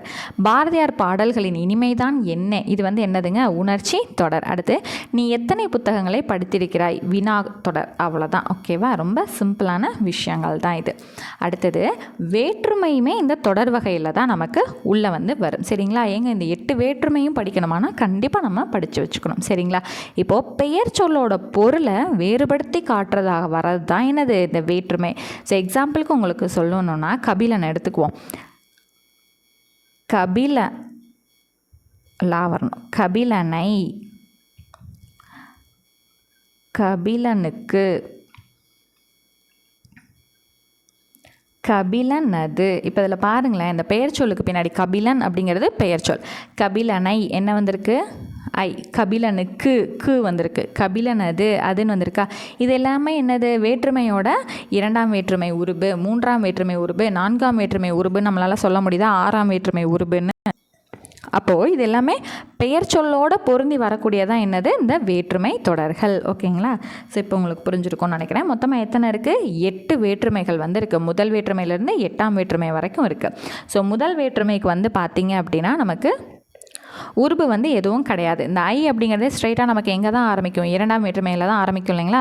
ஐ, ஆல், கு, இன், அது, கண் அப்படின்னு சொல்லுவோம் இல்லைங்களா. இதுதான் மொத்தம் 8 வேற்றுமை இருக்குது. ஆனால் முதல் வேற்றுமைக்கும் 8ஆம் வேற்றுமைக்கும் இந்த வேற்றுமை உருபு வந்து கிடையாது. இடையில இருக்க 6 வேற்றுமைகளுக்கு தான் நமக்கு உருபு இருக்குது. ஓகேங்களா? இது வந்து இம்பார்ட்டண்ட்டான திங். 2ஆம் வேற்றுமைனா அதோட உருபு என்னது, ஐ அப்படிங்கிறது. சரிங்களா? சரி, அடுத்து இது வந்து என்னென்ன பொருட்கள்லாம் நமக்கு வரும் அப்படிங்கிறது நமக்கு முக்கியம். இந்த 2ஆம் வேற்றுமை உருபு அந்த ஐ அப்படிங்கிறது என்னென்ன பொருளெல்லாம் வரும்னா ஆக்கல், அழித்தல், அடைதல், நீத்தல், ஒத்தல், உடைமை. இந்த பொருள்கள், இந்த 6 வகையான பொருள்களில் நமக்கு இடம்பெற்று வரும். ஆக்கல் அப்படின்னா கரிகாலன் கல்லணையை கட்டினான், ஒரு விஷயத்த செய்கிறாங்க, அதுதான் என்னது, ஆக்கல், ப்ரொடக்டிவாக செய்கிறது. அப்போ கல்லணையை எங்கே ஐ வந்திருக்கா, அவ்வளோதான். அழித்தல், ஒரு விஷயத்தை அழிக்கிறது. பெரியார் மூட நம்பிக்கையை ஒழித்தார். அப்போ மூட நம்பிக்கைகளைங்கிற இடத்துல என்ன வந்திருக்கு, ஐ தானே வந்திருக்கு. ஓகே, இந்த மாதிரி பொருள்களெல்லாம் வரக்கூடியதான் என்னது, 2ஆம் வேற்றுமை உருவாகிய ஐ அப்படிங்கிறது. சரியா? ஆக்கல், அழித்தல், அடைதல், நீத்தல், ஒத்தல், உடைமை. அடுத்தது 3ஆம் வேற்றுமை உருபு என்னென்னா ஆல், ஆண், ஓடு, ஓடு. சரிங்களா? இது 4மே இதில் தான் வரும், 3ஆம் வேற்றுமை உருபாக தான் வரும். இதில் வந்து பார்த்திங்கன்னா 2 வகையான பொருள் வரும். ஒன்று கருவி பொருள்லையும் வரும், கருத்தா பொருள்லையும் வரும். அது என்னங்கிறத பார்ப்போம். இந்த கருவி பொருள்ங்கிறது தான் முதற்கருவி, துணை கருவின்னு சொல்லிட்டு 2 வகைப்படும். இப்போ அடுத்து வந்து பார்த்திங்கன்னா முதற்கருவி, துணை கருவினா என்னன்னு தெரிஞ்சிருச்சுன்னா இந்த கருவி பொருள் முடிஞ்சிடும் இல்லைங்களா. இப்போது மரத்தால் சிலை செய்தான். இப்போது சிலை செய்யணும் அப்படின்னா மரம் தான் இப்போ மெயினான ஒரு மூலப்பொருளாக இருக்குது. அந்த மரம் இருந்தால் தான் சிலை செய்ய முடியும் அப்படிங்கிற மாதிரி வந்துருச்சா. அப்போ அந்த மரம் தான் என்னவா மாறுது, சிலையாக மாறுது. இதுதான் என்னது, மரம் இருந்தால் தான் செய்ய முடியும். அப்போ அதுதான் முதற் கருவி. இப்போ ஓகே, எல்லாமே இருக்குது. அந்த சிலை செய்கிறதுக்கு என்ன வேணும், உளி வேணும். அந்த உளி இருந்தால் தான் சிலை செய்ய முடியும்னு வருது இல்லையா, அது என்னது, துணை கருவியாக வந்து வருது. அவ்வளோதான். ஓகேங்களா, இதுதான் என்னது, கருவி பொருள் அப்படிங்கிறது. அடுத்தது கருத்தா பொருள் அப்படின்னா 2 வகையாக வந்து இருக்குது. ஏவுதல் கருத்தா, இயற்றுதல் கருத்தா. ஒருத்தரை செய்ய வைக்கிறோம், நீ அந்த புக்கை எழுதியிருப்பா அப்படின்னு சொல்லிட்டு ஏவுறோம், நான் கட்டளை இடுறேன், அதுதான் என்னது, ஏவுதல் கருத்தா. நானே இந்த புக்கை எழுதிக்கிறேன் அப்படின்ட்டு போகிறது என்னது, ஏற்றுதல் கருத்தா. அவ்வளோதான். அதே தான் இங்கேயும் வந்து கொடுத்துருப்பாங்க. இப்போ வந்து பார்த்திங்கன்னா ஏவுதல் கருத்தானா கரிகாலனால் கல்லணை கட்டப்பட்டது அப்படின்னா, கரிகாலனா இறங்கி கல் எடுத்து வச்சு எல்லாம் பூசி வந்து கட்டியிருப்பார், கரிகாலன் சொல்லி எல்லாரும் சேர்ந்து கட்டியிருப்பாங்க. ஆனால் சேக்கிலாரால் பெரிய புராணம் இயற்றப்பட்டதுன்னா அவர் செல்ஃபாக தான் உட்காந்து எழுதியிருப்பார் இல்லையா. அப்போ இது வந்து என்னது, ஏற்றுதல் கருத்தா, இது ஏவுதல் கருத்தா. அவ்வளோதான், டிஃப்ரென்ஸ் புரியுதுங்களா. சரி, இப்போ இந்த ஓடு அப்படிங்கிறது வந்து பார்த்திங்கன்னா உடன் நிகழ்ச்சி பொருள்களில் வரும் அப்படின்னு சொல்லியிருக்காங்க. இது வந்து ஒரு ப்ரீவியஸ் கொஸ்டின்ஸ். உடன் நிகழ்ச்சி பொருளில் வரக்கூடிய 3ஆம் வேற்றுமை உருபுகள் எது அப்படின்னா இந்த 4மே கொடுத்துருப்பாங்க. என்னென்ன பார்த்தோம், ஆள், ஆண், ஓடுன்னு பார்த்தோமா. அப்போ உடன் நிகழ்ச்சி பொருளில் வரக்கூடிய 3ஆம் வேற்றுமை உருபுகள்னால் இந்த ஓடு அப்படிங்கிறத நம்ம சூஸ் பண்ணணும். அவ்வளோதான். அடுத்து 4ஆம் வேற்றுமை உருபுனா நமக்கு தெரியும் கூ அப்படின்னு வரக்கூடியது. அது என்னென்ன பொருள்களில் வரும்னா கொடை, பகை, நட்பு, தகுதி, அதுவாதல், பொருட்டு, முறை, எல்லை. இதை மட்டும் தெரிஞ்சு வச்சுக்கணும். சரிங்களா. சரி, அடுத்து வந்து பார்த்திங்கன்னா 5ஆம் வேற்றுமை உருபுங்கிறது என்னது, இன், இல். இது என்னென்ன பொருள்களில் வரும்னா நீங்கள், ஒப்பு, எல்லை, ஏதுங்கிற பொருட்களில் இடம்பெறும். சரி, அடுத்து வந்து பார்த்திங்கன்னா 6ஆம் வேற்றுமை உருபுங்கிறது அது ஆது, ஆ அப்படிங்கிறதுல வரும். இப்போ நமக்கு எது பயன்பாட்டில் இல்லைன்னா ஆது, ஆங்கிறது பயன்பாட்டில் இல்லை, அதுங்கிறது மட்டும்தான் நமக்கு பயன்பாட்டில் இருக்குது. அடுத்தது 7ஆம் வேற்றுமை பொருள் அப்படிங்கிறது வந்து கண். ஓகேங்களா, இது இடம், காலம் ஆகியவற்றை குறித்து வர்றது தான் வந்து 7ஆம் வேற்றுமையில் வந்து வரக்கூடியது. அடுத்தது 8ஆம் வேற்றுமைக்கு வந்து பார்த்திங்கன்னா உருபு கிடையாது, அதனால் இதை விழி வேற்றுமைன்னு சொல்கிறோம். அதே போல் முதல் வேற்றுமைக்கும் வந்து உருபு இல்லைங்களா. ஸோ அதனால் அதை நம்ம என்னன்னு சொல்லுவோம் அப்படின்னு பார்த்திங்கன்னா எழுவாய் வேற்றுமைன்னு சொல்லுவோம். 8ஆம் வந்து வேற்றுமை உருபு வந்து கிடையாது, அதை நம்ம என்னன்னு சொல்லுவோம், விழி வேற்றுமை அப்படின்னு வந்து சொல்லுவோம்.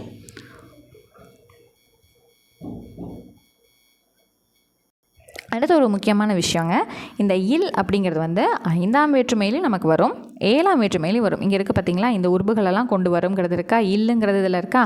இந்த இல் அப்படிங்கிறது வந்து நீங்கள் பொருளில் வந்துச்சுன்னா அது 5ஆம் வேற்றுமை, இடதை குறிக்கிற மாதிரி பொருளில் வந்துச்சுன்னா அது 7ஆம் வேற்றுமை. இந்த டிஃப்ரென்ஷியேஷன் வந்து ரொம்ப ரொம்ப முக்கியம். சரிங்களா.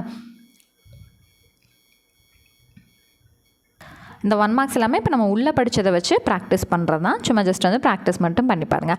அடுத்து லாஸ்ட்டாக என்ன இருக்குன்னா இந்த தொகைநிலை தொடர், தொகாநிலை தொடர். இப்போ இந்த தொடர்கள்ங்கிறது ரொம்ப கஷ்டமாக இருக்குமாங்கன்னா கண்டிப்பாக இருக்கவே இருக்காது. எந்த மாதிரி கொஷின்ஸ் இருக்குன்னா தன்வினை, பிறவினை, செய்வினை, செயற்பாட்டு வினை, முக்கியமாக இதுதான் அதிகமாக இருக்கும்.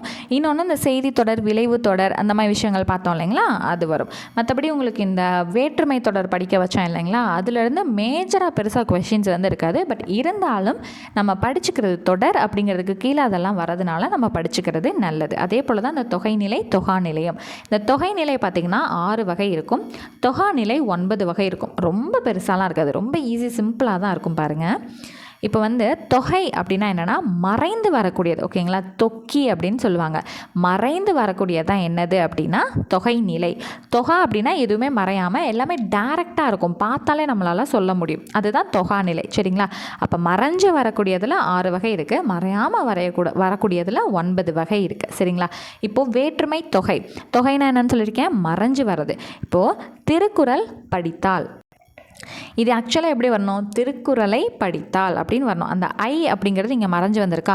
ஐங்கிறது என்னதுங்க, 2ஆம் வேற்றுமை உருபு. அப்போ அந்த 2ஆம் வேற்றுமை உருபுங்கிறது எது, வேற்றுமையில் தானே வருது, அது மறைஞ்சு வந்திருக்கனால இது என்னன்னு சொல்கிறோம், வேற்றுமை தொகை அப்படின்னு சொல்கிறோம். இதே போல் திருவாசகம் படித்தான்னா திருவாசகத்தை படித்தான் வரணும், ஐ மறைஞ்சு வந்திருக்கு. அப்போ 2ஆம் வேற்றுமை தொகை. தொகைங்கிற வார்த்தை எதனால் பயன்படுத்துகிறோம், அது மறைஞ்சு வந்திருக்கு அப்படின்ட்டு. தலை வணங்குனா தலையால் வணங்கு, 3ஆம் வேற்றுமை உருபு மறைஞ்சு வந்திருக்கு. சிதம்பரம் சென்றான், சிதம்பரத்துக்கு சென்றான் அப்படின்னு வந்து கூ மறைஞ்சு வந்திருக்கு. மலைவீல் அருவி, மலையின் வீல் அருவி, இன் மறைஞ்சு வந்திருக்கு. கம்பரது பாடல்னு வரணும், அது மறைஞ்சு வந்திருக்கு. மலை குகையா, மலையின் கண் குகைன்னு வந்து வரணும். சரியா. அப்போ கண் வந்து மறைஞ்சு வந்திருக்கு. அவ்வளோதான். ஓகேங்களா. உருபும் பயனும் உடன்தொக்க தொகை அப்படின்னா என்னன்னு பார்த்தீங்கன்னா, இப்போ பணப்பை இருக்கா, பணத்தை கொண்ட பை. ஆக்சுவலாக பணத்தைன்னு மட்டும் வந்துருந்துச்சுன்னா இது அந்த இரண்டாம் வேற்றுமை உருபுங்கன்னு சொல்லலாம். அந்த இரண்டாம் வேற்றுமை உருபோட இந்த பயன், இந்த உருபும் பயனும் இருக்கா, உருபுனா இங்கே இரண்டாம் வேற்றுமை இந்த ஐ வந்து மறைஞ்சிருக்குன்னு சொல்லிடலாம். அந்த பயன்கிறது என்னதுங்கன்னா பணத்தை கொண்ட பை. அந்த கொண்டங்கிற ஒரு வார்த்தை வருது இல்லையா, அதுதான் என்னது பயன் அப்படிங்கிறது. சரியா? அப்போது உள்ளுக்குள்ளே அந்த இரண்டாம் வேற்றுமை உருபோட எக்ஸ்ட்ரா ஒரு வார்த்தையும் சேர்ந்து மறைந்து வரதுனால தான் இது உருபும் பயனும் உடன் தொக்க தொகை அப்படின்னு சொல்கிறோம். சரியா? இப்போ பால் குடம் அப்படின்னா பாலை கொண்ட குடம். பாலைங்கிறது வந்து அந்த உருபு, கொண்டங்கிறது பயன். அவ்வளோதான். ஓகேவா? பொற்சிலை அப்படின்னா பொன்னால் ஆகிய சிலை. பொன்னால் அப்படிங்கிறது ஆள் அப்படிங்கிற மூன்றாம் வேற்றுமை உருபு வந்துடுது, ஆகியங்கிற பயனோட சேர்ந்து வருது. அவ்வளோதான். புரிஞ்சுதுங்களா? அடுத்தது வினைத்தொகை. வினைத்தொகைங்கிறது வந்து பார்த்திங்கன்னா 3 காலங்களில் மறைத்து வரக்கூடியது. சரியா? முக்காலங்களையும் காட்டும், அது உள்ளுக்குள்ளே மறைஞ்சு வந்திருக்கு. ஆடு கொடினா ஆடும் கொடி, ஆடிய கொடி, ஆடுகின்ற கொடின்னு சொல்லிட்டு 3 காலங்களையும் காட்டும். அப்போ 3 காலங்களையும் உள்ளுக்குள்ளே நமக்கு மறைச்சி வந்திருக்கு. காலம் காட்டும் இடைநிலையும் அதில் வரக்கூடிய பேரச்ச விகுதியும் மறைஞ்சு வந்திருக்கனால இது வினைத்தொகை. இதில் இதை இன்னொன்று என்ன சொல்லுவாங்கன்னா, வினைத்தொகையை காலம் கறந்த பேரச்சம் தான் வினைத்தொகை அப்படின்னு வந்து பவனந்தி முனிவர் வந்து நன்னூலில் சொல்லியிருக்காரு. சரிங்களா? யார் நன்னூல் எழுதுனது? பவனந்தி முனிவர். ஓகேவா? சரி, அடுத்தது பண்பு தொகை அப்படின்னா என்னன்னு பார்த்தீங்கன்னா, இப்போ வெண்ணிலவுன்னு இருக்குது. இப்போ வெண்ணிலவுனா என்னதுங்க? நிலா வந்து வெண்மையான நல்ல வெள்ளை கலராக இருக்குது அப்படின்னு சொல்லிட்டு அதோட பண்பை வந்து உணர்த்துது. வெண்மைங்கிறது எதில் தான் வரும்? பண்பில் தான் வரும். சரி, இது எப்படிங்க தொக்கி வந்திருக்கு, எப்படி என்ன மறைஞ்சு வந்திருக்கு அப்படின்னா, வெண்மையான நிலவு அப்படின்னு சொல்லிட்டு இந்த ஆனை அப்படிங்கிறது நமக்கு மறைஞ்சு வந்திருக்கு. அதே போல் கருங்குவளை, குவளை வந்து கருப்பாக இருக்குது, அது என்னது? கருமை ஆகிய குவளை. அப்போ ஆகிய அப்படிங்கிறது நமக்கு மறைஞ்சு வந்திருக்கு. இந்த மாதிரி அந்த பண்பால் ஆன அந்த வெண்மை கருமை இதோட சேர்ந்து ஆன ஆகியங்கிற பொருள்களும் உள்ள மறைஞ்சு வரனால இது என்னது? பண்பு தொகை அப்படின்னு சொல்லப்படுது. இப்போ நான் சொன்ன விஷயங்கள் தான் உங்களுக்கு இங்கே ஃபுல்லாக அந்த சிவப்பு கலர் லைன்ஸில் ஃபுல்லாக சொல்லியிருப்பாங்க. பண்பு பெயருக்கும் அது தழுவி நிற்கும் பெயர் சொல்லுக்கும் இந்த ஆன ஆகியன்னு இருக்கா, அதுதான் பெயர் சொல்லுக்கும். பண்பு பெயர்னால் இந்த வெண்மை கருமைங்கிறது. பெயர் சொல் அப்படிங்கிறது வந்து என்னென்னு பார்த்தீங்கன்னா அந்த நிலவு குவளைங்கிறது. இது ரெண்டுத்துக்கும் இடையில் ஆன ஆகியங்கிற பொருள் அந்த பண்பு உருபுகள் வந்து வர்றது தான் என்னது? மறைஞ்சு வந்திருக்கு. சரியா? பண்பு பெயருங்கிறது வெண்மை கருமைங்கிற பொருட்கள், பெயர் சொல்லுங்கிறது வந்து இந்த நிலவு குவளைங்கிறது, ஆன ஆகியங்கிற உருபு வந்து இதுக்கு ரெண்டுத்துக்கு இடையில் என்ன இருக்குது? மறைஞ்சு வந்திருக்கு. இருந்தாலும் நம்ம எப்படியும் சொல்லிடலாம், அந்த வெண் கரு அப்படிங்கிறத பார்த்துட்டாலே இது பண்பு தொகை அப்படிங்கிறத நம்ம சொல்லிடலாம். ஓகேவா? சரி, அடுத்தது இருபெயரொட்டு பண்பு தொகை. அது என்னதுங்க? பண்பு தொகையில் இருபெயரொட்டு பண்பு தொகைனா பனை மரம் இருக்கா, ஆக்சுவலாக மரம்ங்கிறது பொதுவாக சொல்லக்கூடியது, பொது பெயர். அந்த மரத்தில் பனை மரம் அப்படிங்கிறது என்னது? சிறப்பு பெயர். அப்போது இந்த சிறப்பு பெயர் முன்னாடியும் பொது பெயர் பின்னாடியும் இதை நீங்கள் கண்டுபிடிச்சிட்டிங்கனாலே இருபெயரொட்ட பண்பு தொகைங்கிறத ஈஸியாக சொல்லிடலாம். இருந்தாலும் அது உள்ள என்ன மறைஞ்சு வந்திருக்கு, எதனால் இதை நம்ம தொகை அப்படின்னு சொல்கிறோன்னா, பனை மரத்தை பனை ஆகிய மரம், அப்போ அந்த ஆகிய அப்படிங்கிறது மறைஞ்சு வந்திருக்கா, ஆகியன்னு மறைஞ்சு வந்தாலே அது என்ன நம்ம சொல்லியிருக்கோம்? பண்பு தொகைன்னு சொல்லியிருக்கோமா? அதிலிருந்து இந்த இருபெயரொட்டுன்னு எப்படி சொல்கிறது அப்படின்னா, அந்த சிறப்பு பெயர் முன்னாடியும் பொது பெயர் பின்னாடியும் வந்துருச்சு, ஆகியங்கிறது உள்ளே மறைஞ்சு வந்திருக்கு. அப்போ பொது பெயர் சிறப்பு பெயருங்கிறது கண்டுபிடிச்சிட்டனால இது இருபெயரொட்டு, ஆகியங்கிறது மறைஞ்சு வந்திருக்கிறதையும் சேர்த்து கண்டுபிடிச்சனால இருபெயரொட்டு பண்பு தொகை. அவ்வளோதான். ஓகேங்களா? அடுத்தது உவமை தொகை. உவமை தொகைனா ஒன்றுமே இல்லை, அந்த போல போன்ற நிகர அன்னங்கிற பொருட்கள் மறைஞ்சு வந்துச்சு அப்படின்னா, உவம உருபுகள் மறைஞ்சு வந்துச்சுன்னா அது என்னது? உவமை தொகை. மலர் விழினா மலர் போன்ற விழி அப்படிங்கிறது தான். ஓகேவா? அடுத்தது உண்மை தொகைனா உம்மு வந்து உள்ளுக்குள்ளே மறைஞ்சு வந்திருக்கணும். இரவு பகல்னா இரவும் பகலும். தாய் தந்தைனா தாயும் தந்தையும். அப்போ அந்த வந்து மறைஞ்சு வந்திருக்கனால இது என்னது? உண்மை தொகை. அவ்வளோதான். இப்போ நம்ம பார்த்த தொகைகள் போக வேறு ஏதாவது இருந்துச்சுன்னா அதை காமனாக அன்மொழி தொகைன்னு நம்ம வந்து சொல்லணும். இப்போ வந்து எக்ஸாம்பிளுக்கு வந்து பார்த்தீங்க அப்படின்னா, பொற்றொடி வந்தால்னு இருக்குது. இது வந்து எப்படி நல்லா விரிஞ்சு வரும் அப்படின்னு பார்த்தீங்கன்னா, பொன்னாலான வளையல்னு வரும். இன்னும் அந்த வந்தால் இருக்கா, அதோடு சேர்ந்து பார்க்கும்போது பொன்னால் ஆகிய வளையலை அணிந்த பெண் வந்தால். இதுக்கு முன்னாடி பார்த்த எதுலையாவது இது கனெக்ட் ஆகுதா? ஆகலை. ஆனால் உள்ளுக்குள்ளே நிறைய விஷயங்கள் மறைஞ்சு வருதுன்னு தெரியுதா? அதனால் இதை நம்ம என்ன சொல்கிறோம் அப்படின்னா அன்மொழி தொகை அப்படின்னு வந்து சொல்கிறோம். இந்த அன்மொழி தொகையை எப்படி பிரித்து எழுதலாம் அப்படின்னா அல் கூட்டல் மொழி கூட்டல் தொகை. இது வந்து நமக்கு யூனிட் 1ல் பிரித்து எழுதுறதுக்கு நமக்கு யூஸ் ஆகும். அதனால் இதையும் நம்ம என்ன பண்ணணும், படித்து வச்சுக்கணும். ஸோ இப்போ இது எது தவிர மித்ததெல்லாம் வருது, வேற்றுமை வினை, அதாவது வேற்றுமை தொகை, வினைத்தொகை, பண்பு தொகை, ஊமை தொகை, உண்மை தொகை, இதெல்லாம் இல்லாமல் எக்ஸஸாக நிறையா வரக்கூடியதுங்கிறதுனால இதை காமனாக நம்ம என்னன்னு சொல்லிடுறோம்னா அன்மொழி தொகை அப்படின்னு வந்து நம்ம சொல்லி முடிச்சிடுறோம். அடுத்தது தொகாநிலை தொடர். இப்போ 6 தொகைநிலை தொடர் வந்து பார்த்துட்டோம். தொகாநிலை தொடர் எத்தனை இருக்குதுன்னு சொன்னேன், 9 இருக்குது. மறையாமல் வரக்கூடியது, வெளிப்படையாக வரக்கூடியதுன்னு சொன்னேன் இல்லைங்களா, அதுதான் என்னென்னா எழுவாய் தொடர், விழி தொடர், வினைமுற்று தொடர், பெயரச்ச தொடர், வினையச்ச தொடர், வேற்றுமை தொகாநிலை தொடர். அதாவது தொகாநிலை தாங்க இருக்குது, மறையாமல் நேராக வருது. திருக்குறள் படித்தான் அப்படின்னு வந்துச்சுன்னா மறைஞ்சு வந்திருக்கு, வேற்றுமை தொகைன்னு சொல்லணும். திருக்குறளை படித்தான் வெளிப்படையாக வந்துருச்சுன்னா வேற்றுமை தொகா நிலைன்னு சொல்லணும். அவ்வளோதான். இடைச்சொல் தொடர், உரிச்சொல் தொடர், அடுக்கு தொடர், இது எல்லாமே எதை பேஸ் பண்ணி வருது, தொகா நிலை தொடர். இப்போ எழுவாய் தொடர்னா என்னென்னு பாருங்கள். மல்லிகை மலர்ந்தது. இப்போ மல்லிகைங்கிற எழுவாய், மல்லிகைனா என்னது, ஒரு பெயர்ச்சொல். பெயர்ச்சொல்னால் என்ன வரணும், எழுவாய். அப்போ அந்த எழுவாயில் வந்த வேலை வந்து ஸ்ட்ரைட்டாக வந்துருச்சு. இதில் எந்த ஒரு விஷயமும் மறையலை, எல்லாமே வெளிப்படையாக இருக்கனால இது என்னது, எழுவாய் தொடர். அந்த மல்லிகை தான் பூத்துச்சு, அவ்வளோதான். அப்போ அது என்னது, எழுவாய் தொடர். விழி தொடர் அப்படின்னா என்னென்னா, விழி அப்படின்னா வேறு ஒன்றும் இல்லைங்க, நண்பா கேள், புலவரே வருக, இந்த மாதிரி விஷயங்கள் வந்துச்சுன்னா அது என்னது, நண்பா, புலவரே, அந்த மாதிரி வந்து எழுவாய் வந்து இந்த மாதிரி வந்துச்சு அப்படின்னா அது என்னது, விழி பெயர், விழி தொடர், அவ்வளோதான். ஓகேவா. அடுத்து வினைமுற்று அப்படின்னா சென்றனர் வீரர், சென்றனர், வந்தனர், இந்த மாதிரி விஷயங்கள் எல்லாமே என்னென்னு பார்த்தீங்கன்னா வினைமுற்று. ஒரு சொல் வந்து முழுமையாக முடிஞ்சிருக்கும், அதுதான் என்னென்னு பார்த்தீங்கன்னா வினைமுற்று. இந்த இடத்துல ஏதாவது மறைஞ்சிருக்க மாதிரி உங்களுக்கு ஃபீல் ஆகுதா, கிடையாது. அதனால் இந்த சென்றனர் அப்படிங்கிறத வச்சு இது என்னென்னு சொல்லிடுறோம், வினைமுற்று தொடர் அப்படின்னு வந்து நம்ம சொல்லிடுறோம். ஓகேங்களா. ஒரு வார்த்தை வந்து நல்லா முற்று பெற்றிருக்கு, அவ்வளோதான். ஓகேவா. அடுத்தது பெயர் எச்சத்தொடர். பெயரெச்சம்னா என்னதுங்க, இந்த வரைந்த, அந்த மாதிரி வந்து ஒரு வார்த்தை முழுமை அடையாமல் இருக்கா, அதுவும் இல்லாமல் இந்த தா அப்படிங்கிறத பிரிச்சிங்கன்னா இத்து குட்டல் ஆ, லாஸ்ட்டில் ஆ அப்படிங்கிறது வந்துச்சுனாலே அது என்னன்னு சொல்லியிருக்கேன், பெயரெச்சம் அப்படிங்கிறத நான் சொல்லி கொடுத்துருக்கேன்னா. சரி, அப்போ வரைந்த ஓவியம். அப்போ இந்த வரைந்த ஓவியம் இதில் எதுவுமே மறைஞ்சு வர கிடையாது, பார்த்தாலே தெரியுது இது பெயரச்சம்ங்கிறது. அப்போ இது பெயரச்ச தொடர். அடுத்தது வினையச்ச தொடர்னா தேடி பார்த்தான். அந்த டீயை பிரித்தா இட்டு கூட்டல் ஈன்னு வரணும். ஈ அல்லது ஊன் வந்துட்டாலே அது என்னது, வினையச்சம்னு சொல்லி கொடுத்துருக்கேன்னா. அப்போ இதில் எதுவுமே மறைய கிடையாது, பார்த்தா ஸ்ட்ரைட்டாகவே தெரியுது. ஸோ வினையச்ச தொடர், அவ்வளோதான். அடுத்தது வேற்றுமை தொகாநிலை தொடர்னா எல்லாமே வெளிப்படையாக வந்திருக்கணும். கவிதையை எழுதினார், ஐ வந்து வெளிப்படையாக வந்துருச்சு. ஓகேங்களா. சிதம்பரத்துக்கு போனான், அப்போ அந்த கூங்கிறது நமக்கு வெளிப்படையாக வந்துருச்சு. அப்போ என்னது, தொகாநிலை தொடர். அடுத்தது இடைச்சொல் தொடர் அப்படிங்கிறது மற்ற பிற அப்படின்னு இருக்கா. ஸோ பிறனாலும் அதுதான், இது மட்டும் இல்லாமல் பிறன்னு சொல்கிறது. மற்றுங்கிறது என்னென்னு பார்த்தீங்கன்னா இடைச்சொல் அப்படிங்கிறது. மற்றுங்கிறது என்னது, இடைச்சொல். ஆல்ரெடி ப்ரீவியஸாக நம்ம படிச்சிருப்போம், பெயர்ச்சொல், வினைச்சொல், இடைச்சொல், உரிச்சொல்னு படிச்சிருப்போமா. அதில் இந்த மற்றுங்கிறது இடைச்சொல்னு தெரியும். அப்போ வெளிப்படையாக வந்திருக்கனால இது என்னது, இடைச்சொல் தொடருங்கிறத நம்ம சொல்லிடுறோம். அடுத்தது உரிச்சொல். இந்த சால, தவ, நனி அதெல்லாம் படிச்சிருப்போம் இல்லைங்களா. சாலவும் நன்று, சாலனா உரிச்சொல்னு நமக்கு தெரியும். ஓகேவா. அவ்வளோதான். அடுக்கு தொடர்னா 3 தடவையோ 4 தடவையோ அடுக்கி வர்றது தான் என்னது, அடுக்கு தொடர். நன்று நன்று நன்று 2 முதல் 4 வரை அடுக்கி வர்றது என்னது, அடுக்கு தொடர். வெளிப்படையாக தானே அடுக்கு தொடர் வந்து வரும், அவ்வளோதான். ஓகேங்களா. இதில் முக்கியமாக தெரிஞ்சுக்க வேண்டியது தொகாநிலை 6 வகைப்படும். தொகை மறைஞ்சு வரக்கூடியது 6 வகைப்படும், தொகாநிலை 9 வகைப்படும். என்னென்ன அப்படிங்கிறத நம்ம தெரிஞ்சுக்கிட்டோம், அவ்வளோதான். ஓகேங்களா.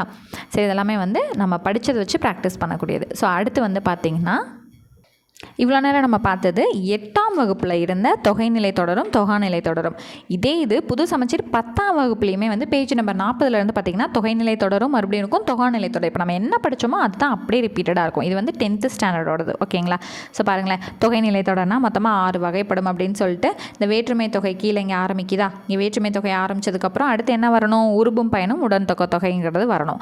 அடுத்து என்ன வரும், வினை தொகை வரும். அடுத்து வந்து பண்பு தொகை வரும். அதுக்கப்புறம் இருபெயரொட்டு பண்பு தொகை வரும். அடுத்து உவமை தொகை, உண்மை தொகை, அன்மொழி தொகை. நம்ம அங்கே என்ன படித்தோமோ அப்படியே வந்துச்சா, அவ்வளோதான். அடுத்து பாருங்கள் தொகாநிலை தொடர். தொகாநிலை தொடர்னா 9 வகைப்படும் பார்த்தோம். ஃபர்ஸ்ட் எழுவாய் தொடர், அடுத்தது விழி தொடர், அடுத்து வந்து வினைமுற்று தொடர், பெயரச்ச தொடர், வினையச்ச தொடர், வேற்றுமை தொடர், இடைச்சொல் தொடர், உரிச்சொல் தொடர், அடுக்கு தொடர், அவ்வளோதான். பார்த்தீங்களா, கரெக்டாக நம்ம என்ன படித்தோமோ அதே தான் எக்ஸாக்டாக வந்திருக்கு. இப்போ அடுத்து வந்து பார்த்திங்கன்னா பழைய சமச்சீர் எடுத்துக்கோங்களேன். இந்த செய்தி தொடர்னா என்னன்னு தெரியும். ஒரு செய்தி அப்படியே கன்வே பண்ணக்கூடியது செய்தி தொடர். கொஷின் கேட்குறது வினா தொடர். கட்டளையிடுறது கட்டளை தொடர். ஓகே, இது வந்து நமக்கு எதில் வரும்? ஆக்சுவலாக விளைவு தொடரில் வரும். ஓகேங்களா, கட்டளை தொடர்ங்கிறது நம்ம தெரிஞ்சுக்கிறத விட விளைவு தொடர்னு தெரிஞ்சுக்கலாம். அடுத்து உணர்ச்சி தொடர். அவ்வளோதான், முடிஞ்சு. சரி, இப்போ இங்கே வந்து பாருங்களேன், காந்தியடிகள் தீண்டாமையை எதிர்த்து போராடினார். ஒரு செய்தியை கன்வே பண்ணுறாங்க, செய்தி தொடர். கொஷின் மார்க் இருக்குது, வினா தொடர். தொல்காப்பியன் வீட்டுக்கு வந்திலன். எதிர்மறையாக சொன்னாலுமே இது என்ன தான்? செய்தி தொடர் தான். இது வந்து பாருங்கள், இந்த ஆச்சரியக்குறி வந்துருச்சுனாலே உணர்ச்சி தொடர் தான். வீட்டை தூய்மையாக வைத்திரு, இது ஆக்சுவலாக வந்து கட்டளை தொடர். கட்டளையில் வந்துருச்சுனாலே அது என்னது? விளைவு தொடர். ஓகேங்களா, அவ்வளோதாங்க. ஸோ முடிஞ்சு. அடுத்து பழைய சமச்சீரில் தொகாநிலை தொடர்கள் கொடுத்துருக்காங்க. நம்ம புது சமச்சீரில் என்ன படித்தோமோ எக்ஸாக்டாக அதே தான் இங்கேயும் இருக்கும். ஓகேங்களா. ஸோ அடுத்து வந்து பார்த்திங்கன்னா தொகாநிலை தொடர். தொகை வந்துருச்சுனாலே அடுத்து என்ன வரணும்? கம்பல்சரி தொகாநிலை வரணும். ஓகே, அடுத்து வந்தீங்க அப்படின்னா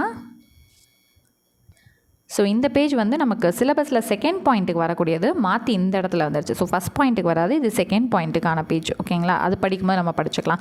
மறுபடியும் வந்து பழைய சமச்சீரில் பார்த்திங்கன்னா 10ஆம் வகுப்பில் மொத்தமாக எல்லாமே ஒன்றா இருக்கிற மாதிரி வந்து இருக்கும். ஸோ செய்தி தொடர்னா என்ன, வினா தொடர்னா என்ன, உணர்ச்சி தொடர்னா என்ன, கட்டளை தொடர்னா என்ன, தனிநிலை தொடர். தனிநிலைனா ஒன்றும் இல்லைங்க, அந்த எழுவாயை மட்டும் சொல்லக்கூடியதான் தனிநிலை அப்படிங்கிறது. ஓகேவா.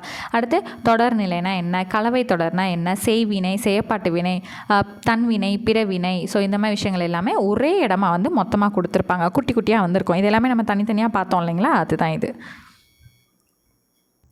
அவ்வளோதான். அடுத்து இந்த திணை மரபு அப்படிங்கிறது பார்த்திங்கன்னா சிலபஸில் இருக்கக்கூடிய செகண்ட் பாயிண்ட். இப்போ நம்ம ஃபஸ்ட் பாயிண்ட் கம்ப்ளீட்டாக நம்ம முடிச்சாச்சு. இப்போ நான் உங்களுக்கு சிலபஸில் காட்டுறேன். சரி, இப்போ பாருங்களேன், புது சிலபஸில் 3வது யூனிட் எழுதும் திறனில் மொத்தமாக 15 கேள்விகள் கேட்குறாங்க இல்லைங்களா. ஃபஸ்ட்டு நம்ம என்ன படித்தோம்? சொற்களை ஒழுங்குபடுத்தி சொற்றொடர் அமைத்தல் ஃபஸ்ட்டு பார்த்தோமா. அடுத்து தொடர் வகைகளில் கம்ப்ளீட்டாக எல்லாமே பார்த்துட்டோம். சிலபஸில் வந்து என்ன கொடுத்துருக்காங்க? செய்வினை, செயற்பாட்டு வினை, தன்வினை, பிறவினைன்னு வந்து கொடுத்துருக்காங்க. பட் நம்ம என்ன பண்ணிட்டோம்? தொடர் வகைகள்னு நமக்கு ஸ்டார்டிங்கில் கொடுத்தனாலேயே நம்ம என்ன பண்ணியாச்சு? இந்த செய்வினை, செயற்பாட்டு வினை, தன்வினை, பிறவினையும் நம்ம டீட்டெயில்டாக பார்த்தாச்சு. இந்த செய்தி தொடர்னா என்ன, விளைவு தொடர், வினா தொடர், உணர்ச்சி தொடர்னா என்னன்னு பார்த்தாச்சு. வேற்றுமை தொடர்கள்னா என்னன்னு நம்ம பார்த்தாச்சு. தொகைநிலை தொடர், தொகாநிலை தொடர்னாலும் என்னன்னு பார்த்தாச்சு. அதில் இந்த தொடர்னா 3 வகையாகவும் இருக்கும். அது வந்து என்ன பார்த்திங்கன்னா எழுவாய், பயனிலை, செயற்பாட்டு வினை, அதையும் நம்ம கம்ப்ளீட்டாக பார்த்தாச்சு. செயற்பாட்டு வினையில் செயல்படு பொருள் அதையும் நம்ம பார்த்தாச்சு. ஓகேங்களா. ஸோ ஒருமை பன்மை பிழையிலிருந்து சரியான தொடரிடல் இருக்கே மேம் அப்படின்னு கேட்டிங்கன்னா, இதை நம்ம ஆல்ரெடி யூனிட் 1லே நம்ம கவர் பண்ணியிருந்தோம். ஸோ அதே தான் இங்கே ஒருமை பன்மை அறிதல், இந்த தான், தாம் எங்கே வரும், நீ அதெல்லாம் எங்கே வருங்கிற விஷயங்கள்லாம் நம்ம யூனிட் 1ல் படித்தோம் இல்லைங்களா. எக்ஸாக்டாக அதுதான் இந்த ஒருமை பன்மை பிழையிலிருந்து சரியான தொடரிடுதல். ஸோ அதே தான் இங்கேயும். ஸோ ஆல்ரெடி சொன்னதே திரும்ப திரும்ப சொன்னால் உங்களுக்கு போரிங்காக தான் இருக்கும் இல்லைங்களா. இப்போ யூனிட் 1ல் படித்ததை நீங்கள் ரிவைஸ் மட்டும் பண்ணிட்டீங்கன்னா இந்த இடம் முடிஞ்சு. அப்போ இந்த பாயிண்ட் 1 ஃபுல்லாக நம்ம என்ன பண்ணியாச்சு? கம்ப்ளீட்டாக முடிச்சிட்டோமா. அடுத்து இன்னும் பாயிண்ட் 2 தான் அடுத்த வீடியோவில் ஒரே வீடியோவில் நம்ம கம்ப்ளீட் பண்ணிடலாம். அப்போ மரபு தமிழ்னா திணை மரபுனா என்ன, அடுத்தது வந்து பார்த்திங்கன்னா பால் மரபுனா என்ன அப்படிங்கிறது. அதுக்கப்புறம் வந்து பார்த்திங்க அப்படின்னா அடுத்து காலம், அதுக்கப்புறம் வந்து பார்த்திங்கன்னா இந்த இளமை பெயர், ஒளி மரபு, வினை மரபு, தொகை மரபு, அதுக்கப்புறம் வந்து இந்த நிறுத்தற் குறிகள் இதெல்லாம் வந்து பார்த்துட்டோம் அப்படின்னா இதெல்லாம் ரொம்ப ஈஸியாக வந்து முடிஞ்சிடும். ஃபஸ்ட் பாயிண்ட் மாதிரி நமக்கு நிறையா வந்து இருக்காது. இப்போ திணை மரபுனா இதுதான், பால் மரபுனா இதுதான், தொகை மரபுனா இதுதான், வினை மரபுனா இதுதான் சொல்லிட்டு ஈஸியாக வந்து சீக்கிரம் முடிஞ்சிடும். ஓகேங்களா. இன்னும் ஒரு கிளாஸ் மட்டும் நம்ம பார்த்தோம் அப்படின்னா யூனிட் 3 வந்து நமக்கு கம்ப்ளீட் ஆகிடும். ஸோ உங்களுக்கு நம்மளோட தமிழ் பேட்ச் அண்ட் டெஸ்ட் கொஷின்ஸ்லாம் வேணும், மெட்டீரியல்ஸ் வேணும், எக்ஸ்ட்ரா டேட்டாஸ் வேணும்னு ஃபீல் பண்ணிங்கன்னா நீங்களும் நம்மளோட பேட்சில் ஜாயின் பண்ணிக்கலாம். ஸோ டிஸ்கிரிப்ஷனில் இருக்கக்கூடிய வாட்ஸ்அப் நம்பர் எடுத்து இப்போ என்ன பேட்ச் அவைலபிளாக இருக்குங்கிற டீட்டெயில்ஸ் கேட்டு தாராளமாக ஜாயின் பண்ணிக்கலாம். ஸோ நெக்ஸ்ட் கிளாஸில் மீட் பண்ணுறேன். தேங்க்யூ.